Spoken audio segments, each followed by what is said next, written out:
तो दोस्तों चंबल फर्टिलाइजर ने अपनी क्वार्टर 3 के नंबर को डिस्क्लोज कर दिया है। तो चलिए देखते हैं क्या है क्वार्टर 3 के नंबर्स के अंदर। डाटा उसके यहाँ पे ग्रोथ में है। तो देखिए पिछले क्वार्टर में कंपनी 6,412 करोड़ का रेवेन्यू जनरेट की थी ऑपरेशन के थ्रू। पिछले साल 4,918 करोड़ के आसपास, जबकि अभी देखें तो बढ़ के 5,898 करोड़ आपको जाता हुआ देखने को मिला। तो साल से साल जाते हैं तो साल से साल कंपनी के रेवेन्यू के अंदर तेजी आपको देखने को मिली। लगभग बोल सकते 22% के आसपास का जंप है कंपनी के रेवेन्यू के अंदर। सॉरी माफ़ कीजिएगा, 20% के आसपास का जंप है कंपनी के रेवेन्यू के अंदर। जबकि क्वार्टरली बेस पे जाते हैं तो क्वार्टरली बेस पे कंपनी के रेवेन्यू के अंदर गिरावट आपको देखने को मिली। यहाँ पे देखते हैं तो लगभग 8% के आसपास की गिरावट आपको देखने को मिली। तो क्वार्टरली बेस पे गिरता हुआ देखने को मिला है। लेकिन साल से साल जाते हैं तो कंपनी के रेवेन्यू के अंदर तेजी आपको देखने को मिले। लेकिन याद रखिएगा, नाम से ही आपको पता चलेगा होगा कि केमिकल सेक्टर की कंपनी है। तो केमिकल सेक्टर में क्या होता है, हमें कंपनी के जो नंबर है उसको साल दर साल बेसिस पे हमें जज करना रहता है। तो साल दर साल देखें तो कंपनी के रेवेन्यू 20% के आसपास आपको बढ़ते हुए देखने को मिले। चलिए खर्चे क्या निकलते हैं वो देखते हैं। तो देखिए पिछले क्वार्टर में कंपनी 5,658 करोड़ खर्च की थी। पिछले साल 4,230 करोड़, जबकि अभी देखें तो कंपनी खर्चे 5,166 करोड़ आपको जाता हुआ देखने को मिला है। तो खर्चे देखते हैं तो खर्चे हालांकि थोड़ा सा ज़्यादा इस क्वार्टर में देखने को मिला है, क्योंकि जिस प्रकार से रेवेन्यू आपका बढ़ता हुआ देखने को मिला है उससे कई ज़्यादा कंपनी के खर्चे आपको बढ़ते हुए 24% के आसपास का जंप है कंपनी के खर्चे के अंदर। तो खर्चे आपको ज़्यादा इस क्वार्टर में देखने को मिले। 20% रेवेन्यू बढ़ा और 24% कंपनी के खर्चे आपको बढ़ते हुए देखने को मिला है। चलिए कंपनी का प्रॉफिट क्या निकलता है वो देखते हैं।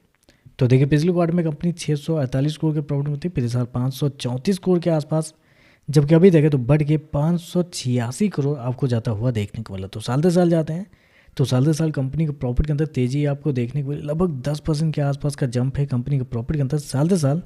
क्वार्टरली बेस पे जाते हैं तो यहाँ पे आपको गिरावट आपको देखने को मिले, लेकिन हमें साल दर साल ही चेक करना है।